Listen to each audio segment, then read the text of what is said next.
Mas Aji, halo Mas Aji. Konnichiwa, apa kabar semuanya?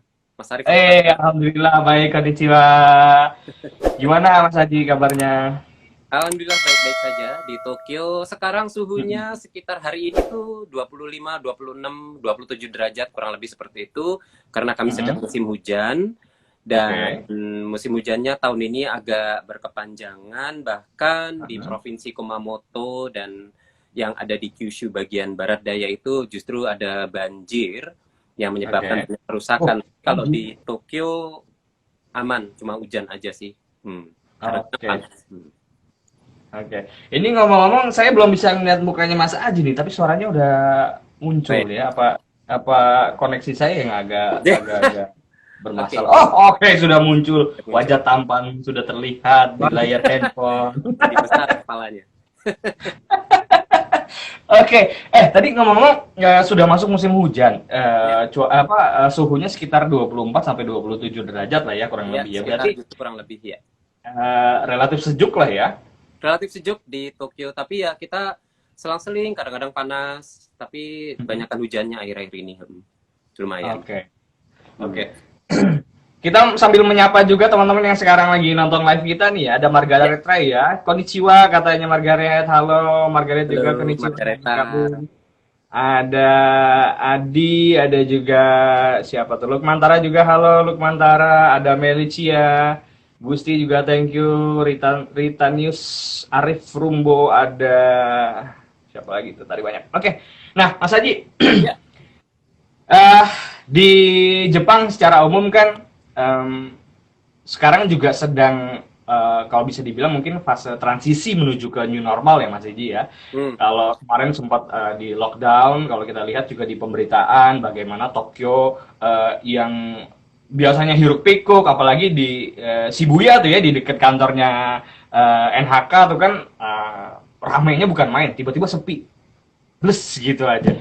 Ada perasaan atau ada selain suasana sepi yang tentu jauh berbeda dengan hari-hari biasa, apa sih yang mungkin tiba-tiba dalam tanda kutip hilang gitu Ya, ketika diterapkan lockdown itu, Mas ya. Andi? Sebetulnya sih bukan lockdown atau karantina penuh, tapi lebih Mm-mm. diimbau supaya tidak keluar kecuali kalau ada kepentingan kepentingan yang esensial. Oke. Jadi kalau kita misalnya mau belanja, beli barang-barang keperluan harian, misalnya sembako gitu kan, masih boleh. Kita mau pergi ke dokter, pasti boleh. Dan kadang-kadang juga mau olahraga juga boleh gitu. Oke. Dengan resiko masing-masing ya, resiko sendiri ya, kalau mau berani keluar, silahkan gitu. Saya juga kadang-kadang masih memanfaatkan lari di luar, jogging, tapi kalau saya nunggu malam banget, kadang-kadang tengah malam, supaya risiko papasan dengan orang semakin kecil kayak gitu.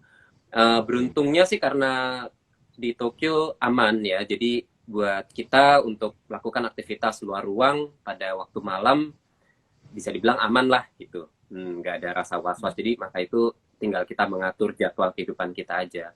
Jadi sekali Oke. lagi tidak ada lockdown dan memang sempat diterapkan keadaan darurat yang mana warga diimbau untuk tidak pergi kemana-mana, untuk tidak meninggalkan kota atau dari luar kota masuk ke kota yang lainnya untuk mencegah supaya penularan tidak menyebar ya. Nah, itu. Oh, oke. Hmm. Kalau di Jakarta, di Jabodetabek terutama kan juga ada di setiap wilayah perbatasan tuh ada checkpointnya gitu ya Ya, yang memang memeriksa lalu lintas masyarakat dari luar wilayah Jabodetabek nggak boleh masuk, yang dari dalam Jabodetabek juga nggak boleh keluar untuk membatasi tadi ya untuk ya. membatasi aktivitas masyarakat tadi. Berarti di Tokyo juga diberlakukan hal yang sama atau mungkin di Jepang secara secara umumnya juga melakukan hal Setahu yang sama? saya nggak ada. Setahu saya Enggak ada. nggak diberlakukan seperti itu. Oke. Jadi benar-benar berdasarkan niat atau dari masing-masing orang untuk Sadaran diri aja gitu ya. kesadaran dan kedisiplinan masing-masing orang untuk Oke. bekerja sama membantu satu sama lain gitu. Tapi memang Oke. karena akhirnya orang-orang juga sangat mengurangi aktivitas di luar ruang dan itu dibantu juga oleh misalnya kebijakan dari kantor untuk memberikan keleluasan bekerja dari rumah, sekolah, universitas juga sudah menghentikan tatap muka langsung, semua dilakukan melalui internet, maka itu jumlah orang yang melakukan perjalanan juga jadi berkurang, dan maka itu juga sepertinya sih jadi sepi di jalanan. Oke. Nah, eh, di Indonesia pun ketika sampai dengan saat ini tentunya ya, ketika mulai pemerintah menetapkan bahwa memang Indonesia merupakan salah satu negara yang juga terjangkit corona begitu ya, Ya, menjadi status pandemi. Terus kemudian pemerintah menetapkan bahwa COVID-19 ini adalah bencana nasional non alam. Kemudian pemerintah memberikan bantuan sosial kepada warga, baik melalui tingkat provinsi, pemerintah daerah kota atau kabupaten, maupun juga pemerintah pusat. Ada yang bentuknya sembako, ada juga yang bentuknya uang tunai. Nah, kalau di Jepang sendiri bagaimana, Mas Haji? masing-masing penduduk terlepas dari usianya atau status kependudukannya, masing-masing mendapatkan bantuan langsung tunai 100.000 yen. Mungkin kalau dikonversikan sekitar $1.000 Amerika, sekitar gitu nilainya. Nah, itu hanya sekali saja diberikan, dan prosesnya ya memakan waktu juga, karena kita harus menunggu surat dikirimkan dari kantor balai kota, menerima surat dari balai kota, kita mengisi surat itu, kemudian melengkapi dengan dokumennya, kemudian kita kirimkan balik. Ya, itu memakan waktu untuk proses. Jadi setiap orang terlepas dari kewarganegaraan dan usianya, pokoknya hingga bulan April kalau nggak salah, dia memiliki status residensi di Jepang, dia berhak untuk mendapatkannya. Jadi termasuk orang asing, termasuk anak kecil, termasuk mahasiswa, semuanya kebagian. Dan warga negara asing dan juga warga negara Jepang juga dapat begitu ya? Semua kebagian, iya.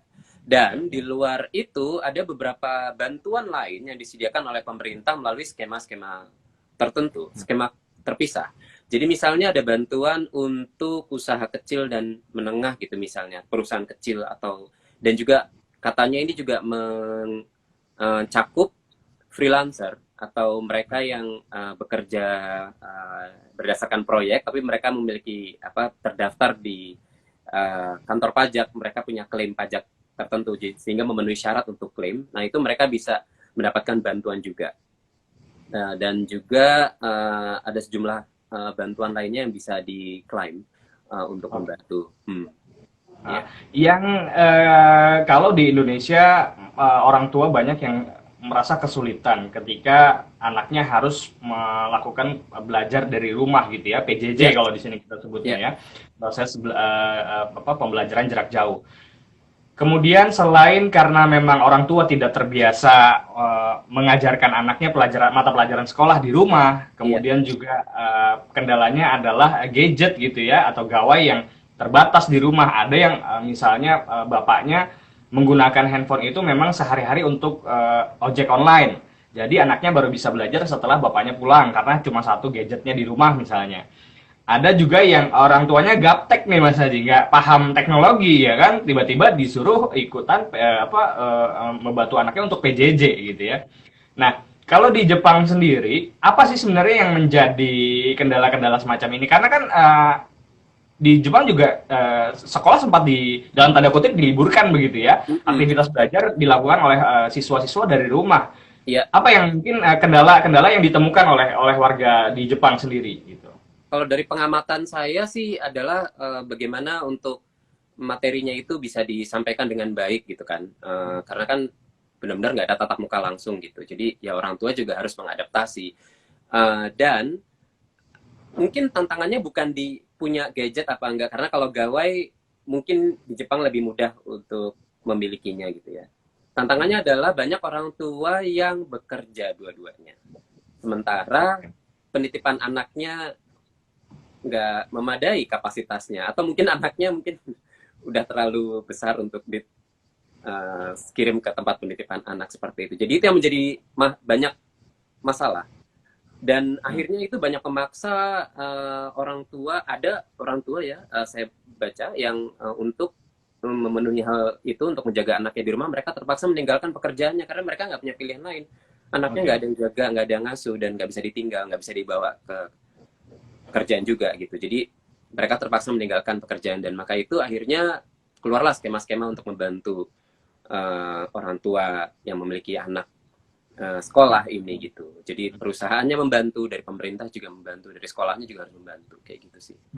Bentuk bantuannya seperti apa tuh, Mas? Keleluasan untuk bekerja dari rumah, karena Oke, sebelumnya oke. mungkin keleluasan itu bukan hal yang umum di Jepang, karena di Jepang itu biasa, mungkin kalau dari pandangan pribadi saya adalah orang biasanya bekerja di kantor tatap muka dan Iya. hadir ada Iya. atasan, Oke, oke. kayak begitu ya. Budayanya seperti itu gitu. Jadi meskipun teknologinya sudah maju, tapi tetap harus ada apa ya, unggah-ungguh Ya, kah, kerja ya di kantor begitu ya istilahnya ya. seperti itu kan ya. Nah itu mungkin Oke. juga ada pekerjaan yang memerlukan kehadiran orang di kantor yang tidak bisa dikerjakan secara administratif atau hanya melalui komputer. Oke. Itu nggak ada pilihan lain, kita harus datang.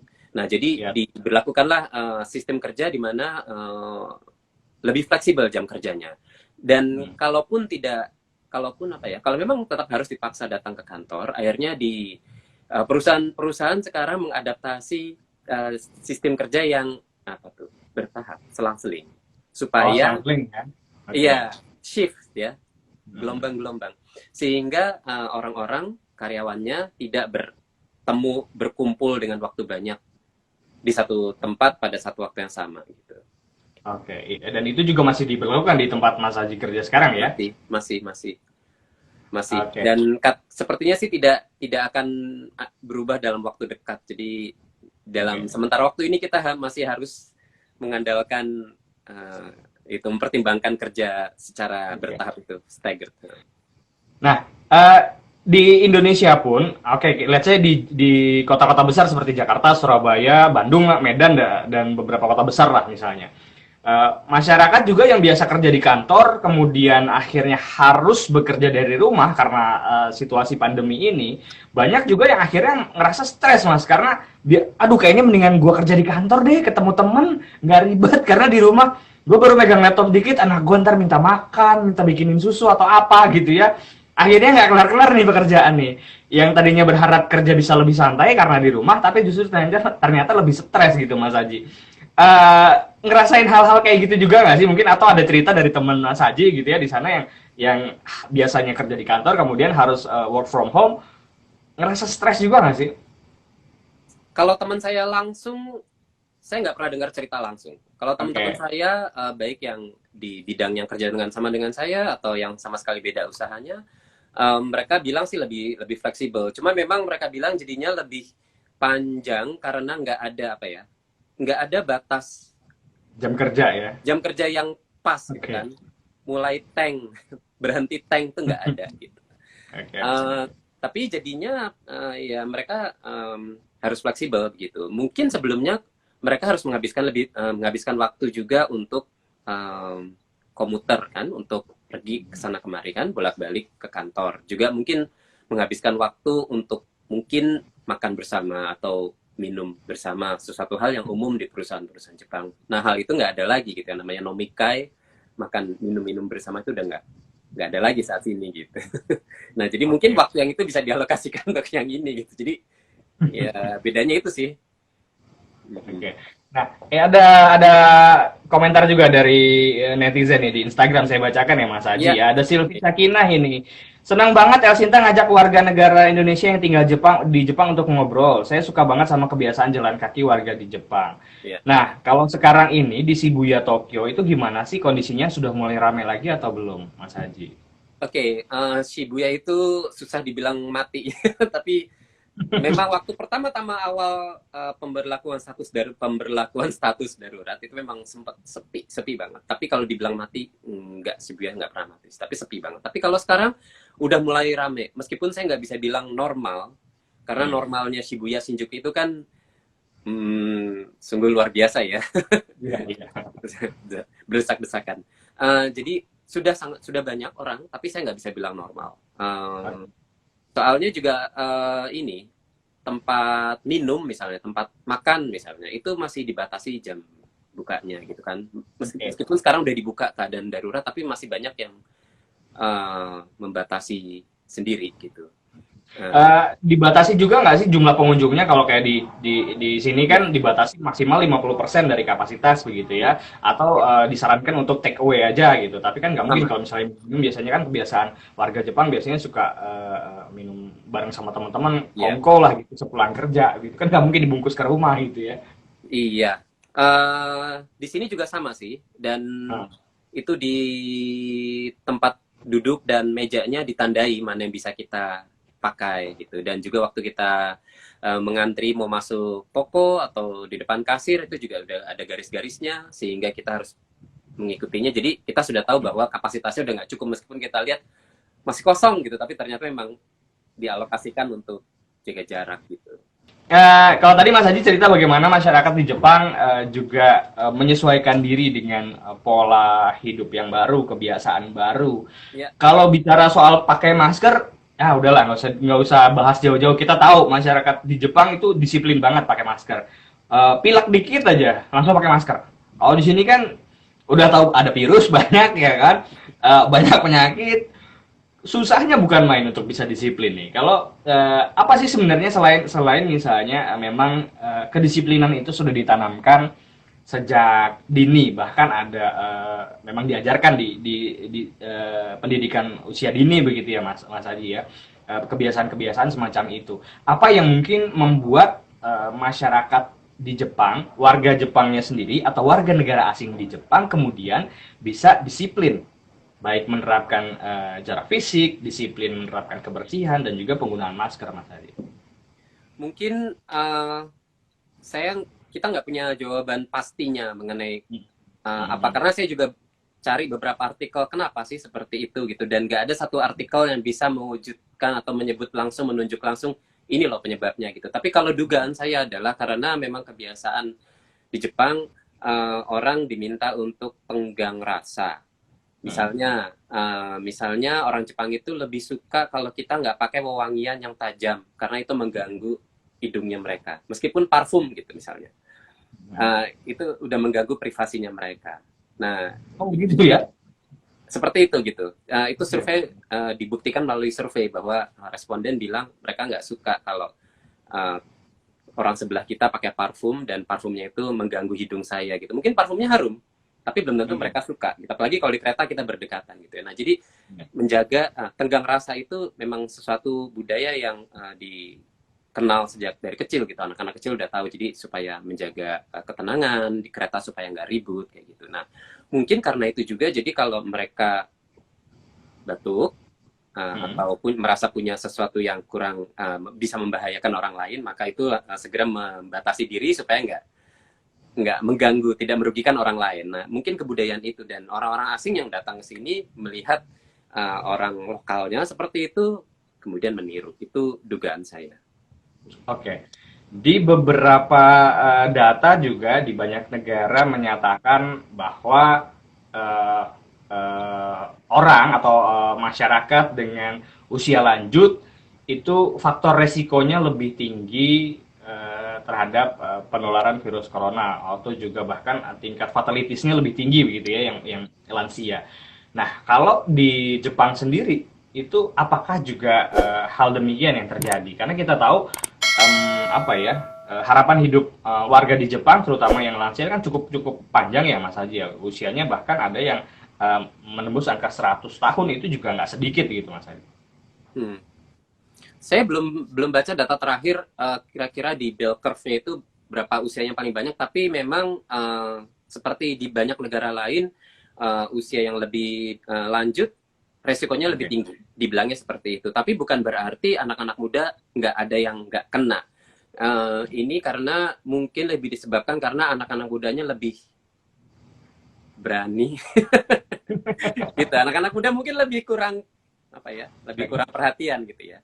Karena pengamatan saya waktu awal diberlakukan keadaan darurat atau mungkin sebelum keadaan darurat diterapkan, kita kan sudah sebelum keadaan darurat resmi diterapkan, kita sudah diimbau untuk tetap berada di rumah. Itu yang anak-anak tingkat sekolah gitu kan, anak-anak SD atau orang-orang orang tuanya mereka ke atas itu semua sudah disiplin langsung cerap berdiam di rumah. Tapi yang anak-anak 20-an tahun, belasan akhir belasan tahun ya, 20 tahun dan awal 30 itu mereka piknik kayak gitu. Nah, itu yang mungkin membuat mereka lebih rentan gitu. Mereka merasa saya sehat kok. Mereka kan mungkin berada dalam taraf usia yang paling sehat gitu Paling kan ya. optimal ya, paling paling maksimal lah ya, paling produktif begitu ya. Iya, jadi nggak mungkin lah kena.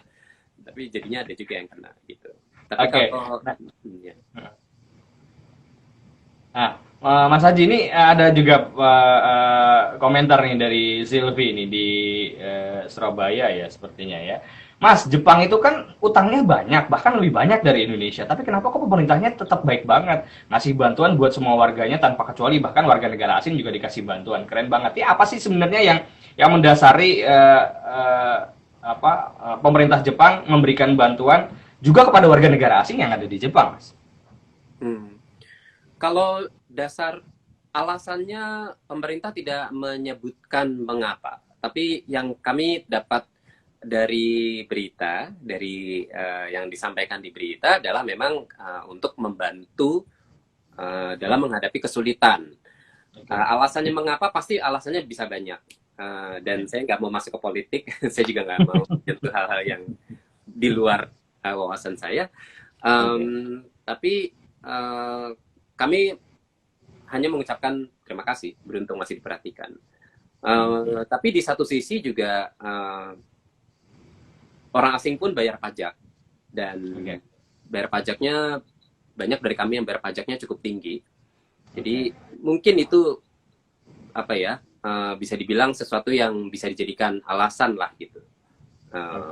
Bahwa atau pembenaran ya, bahwa ya bisa boleh juga dong dibantu kan, selama ini sebelum ada pandemi orang asing pun bayar pajak, pajaknya pun banyak yang tinggi bayarnya gitu. Jadi ya kenapa nggak dibantu? Mungkin itu justifikasinya. Oke, ketika warga negara asing memberikan kontribusi kepada pemerintah Jepang, ya kan, akhirnya pemerintah Jepang juga memberikan feedback ketika memang dalam situasi yang sulit begitu ya. Ada take and give-nya lah begitu ya, Mas Haji ya. Tapi pajaknya di sini tinggi, Mas. Kalau ngomong persentase lah, misalnya gini, kita bicara persentase ya, Mas Haji. Iya. Dari misalnya katakanlah misalnya dari kita punya gaji 100 nih misalnya. Punya gaji 100 atau punya gaji 1000 lah misalnya. Oke. Dari gaji 1000 itu berapa persen atau berapa bagian yang harus dikenakan pajak, Mas Haji? Karena bentuknya progresif, jadi semakin tinggi penghasilan kita, semakin besar yang diambil persentasenya. Tapi ya mungkin minimal 20%. 20 minimal ya? Wow. Meskipun ada skema untuk pengembalian pajak. Jadi dalam artian setiap tahun kita bisa mengajukan klaim sejumlah transaksi adalah kita gunakan untuk pekerjaan, sehingga kami ajukan supaya tidak dikenakan pajak. Dengan begitu akan dikembalikan, di refund. Tapi ya tidak 100% kami terima gitu. Dan di luar dari itu juga, di luar dari pajak juga ada misalnya asuransi, skema asuransi nasional yang juga kami harus ikuti. Itu juga ada premi BPJS lah begitu kalau di sini ya. Lumayan, tapi preminya lumayan. Tapi tanggungannya juga lumayan gitu. Jadi ya ada kelebihan dan ada kekurangan sih gitu. Tapi bukannya berarti kita ongkang-ongkang kaki terus disuapin, enggak, karena kita juga ngasihnya banyak sih sebetulnya. Oke. Ada komentar dari Alexander Nicholas ini di Surabaya. Saya Niko dari Surabaya. Halo Niko.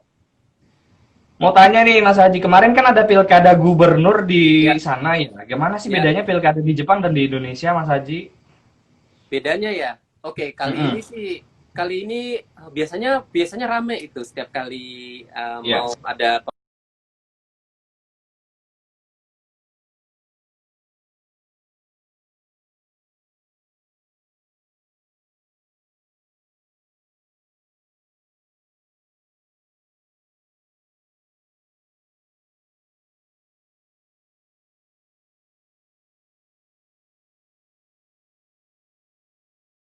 pilkada Indonesia dan di Jepang ya, karena kemarin memang belum lama ini ada pilkada juga ya, pilgub lah semacam gitu ya di Jepang ya. Gimana sih perbedaannya sistem pemilihan di Jepang dan juga di Indonesia? Oke, ya Mas Haji, Ya, oke, sorry. tersambung lagi. Koneksinya agak kurang. Oke, oke, siap. Iya, Oke, oke. jadi Udah nyambung lagi.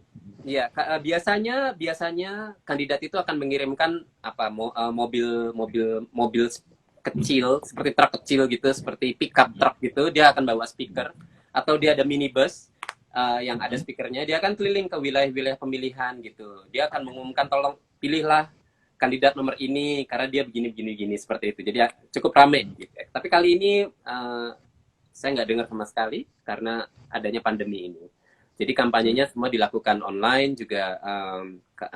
Orang Jepang cukup aktif dalam media sosial dan juga mengikuti berita di televisi. Jadi itu juga yang menjadi acuan untuk kampanye gitu. Dan sepertinya sih memang apa ya, bukan hal yang sengit karena sudah diperkirakan banyak orang bahwa gubernur Koike Yuriko akan memenangkan lagi, dan memang akhirnya dia memenangkan dengan mudah pemilihan tersebut dan melanjutkan untuk masa jabatan berikutnya yang kedua.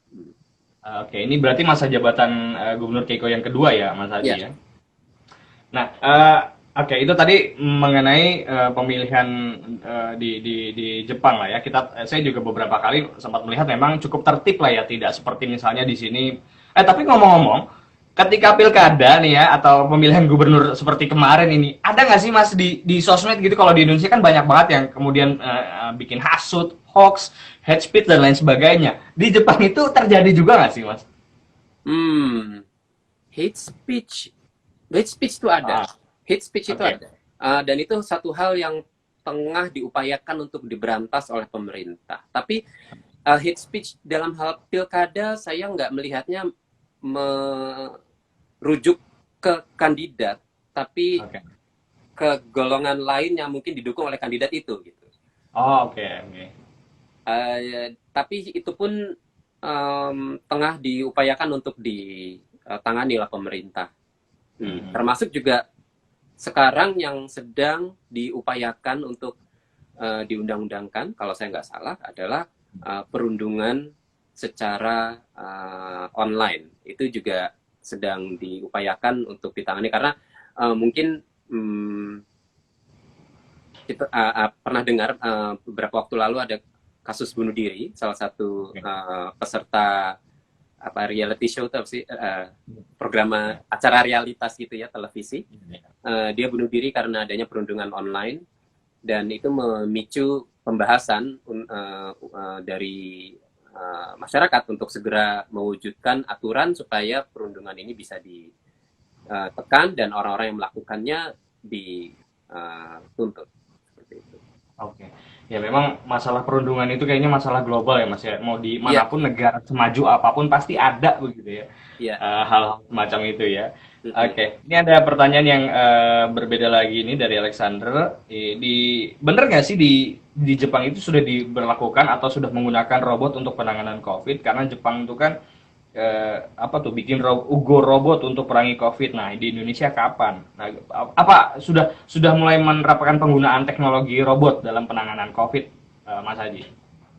Saya baca sedang dirintis, tapi belum banyak. Dan ini ini fokusnya adalah untuk di rumah sakit, bukan untuk di tempat umum. Kalau misalnya kita lihat di Indonesia, ada negara tetangga Indonesia yang mengerahkan robot anjing di taman. Di Jepang nggak begitu. Di Jepang fokusnya adalah untuk membantu pasien di rumah sakit, membantu supaya perawat, dokter bisa berhubungan dengan pasien secara aman. Fokusnya akan dikembangkan ke situ arahnya. Nah, kemudian juga kalau kita tahu kan warga di Jepang itu kan senang banget yang namanya piknik di taman, ya kan, main di tempat terbuka. Ketika ada pandemi itu kan aktivitas itu akhirnya otomatis berhenti semua. Nah, kalau sekarang ini sudah mulai ramai lagi nggak sih Mas taman-taman di Jepang?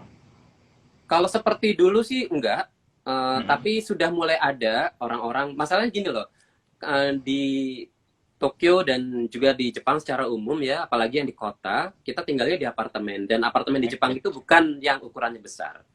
Nah, jadinya kalau orang yang tinggal di apartemen itu lebih dari satu orang, dua orang, atau apalagi punya anak, atau apalagi punya binatang peliharaan, mereka tentunya merasa mungkin sumpek gitu kali ya, harus keluar. Jadi mereka keluar gitu. Nah, tapi keluar pun juga mereka misalnya selama ini mungkin mengundang teman atau keluarga lain untuk sama-sama ketemu yuk di taman gitu. Kali ini enggak, kali ini mereka aja dengan unit-unit yang lebih kecil, untuk menghindari berkumpul rame-rame seperti itu. Jadi jaga jarak sosialnya masih diterapkan, dan juga tentunya pakai masker gitu. Jadi mereka tetap keluar, tapi mungkin waktunya lebih diperpendek, dan juga jumlah orang yang bertemu dikurangin. Targetnya situ juga. Saya baca juga ada saran dari pakar yang bilang seperti itu. Sebetulnya kalau anak-anak mau main di taman, yang ada taman yang ada perosotannya, ada ayunannya, silahkan aja. Tapi tolong jumlah anaknya jangan terlalu banyak, jaga jaraknya, perhatikan, dan jangan terlalu lama. Maksudnya secukupnya aja gitu, segera pulang. Dan itu pun juga protokolnya harus ketat, cuci tangannya kayak gimana, maskernya seperti apa kayak gitu. Jadi sedang dicari keseimbangan lah gitu, karena memang tidak mungkin untuk meminta sepenuhnya orang tinggal di dalam rumah tidak berbuat apa-apa. Oke. Dan Kita mungkin satu hal lucu yang mungkin saya bisa sampaikan adalah ada berita yang mengatakan kalau truk sampah sekarang mengangkut sampah lebih banyak, dan saya perhatikan di lingkungan saya juga begitu. Jadi kan kalau di Jepang ada jam dan hari untuk kita membuang sampah tertentu, misalnya sampah yang bisa dibakar hari ini jam segini, sampah yang tidak bisa dibakar hari ini jam segini, sampah yang lain. Nah, terutama sampah yang untuk dibakar, itu kan kita letakkan di bawah apartemen ya, atau di gudang, kemudian akan dikeluarkan ke bawah apartemen. Nah, itu saya perhatikan di lingkungan saya memang jumlahnya lebih banyak, bahkan sampai menggunakan ekstra kendaraan untuk membawanya. Jadi mungkin karena orang yang tinggal di rumah lebih banyak, jadi kita order makanan dari luar, lebih banyak membuat makanan di rumah seperti itu. Jadi lebih banyak sampahnya. Jadi sampah domestik itu lebih banyak karena Sampah banyak domestik. aktivitas di rumah begitu ya, Mas Haji ya. Iya, itu jumlahnya kelihatan banget meningkat, signifikan. Banyak banget ini komentar yang masuk. Kalau tadi dijelasin sama Alex tuh, reality show-nya Terrace House katanya, salah satu pegulat di Jepang yang dibunuh diri yang tadi disebutkan sama Mas Haji. Oke, Iya. Emma Puspa dari Surabaya juga ini. Banyak hari ini pendengar followers kita nih yang lagi nonton dari Surabaya. Tadi ada Miss Riyadi juga dari Medan. Halo Medan. Halo. Oke. Salam dari Indonesia. Kalau di Uragami gimana ya Mas Haji? Karena adik saya lagi kuliah di Jepang. Nah, mungkin Mas Haji juga memantau atau ada informasi mengenai daerah-daerah lain di luar Tokyo, Mas Haji. Jangan khawatir sih, karena masing-masing daerah biasanya sudah dikelola oleh dari balai kota setempat, dan apalagi kalau dia adalah mahasiswa, jadi dari kampusnya biasanya sudah ada pengarahan. Dan biasanya kalau mahasiswa itu dia ada kelompok mahasiswa-mahasiswa di lokasi-lokasi itu yang cukup rapat untuk saling menginformasikan apa yang terjadi gitu, sehingga itu memudahkan bagi mereka untuk mengetahui atau bagaimana untuk bertindak gitu.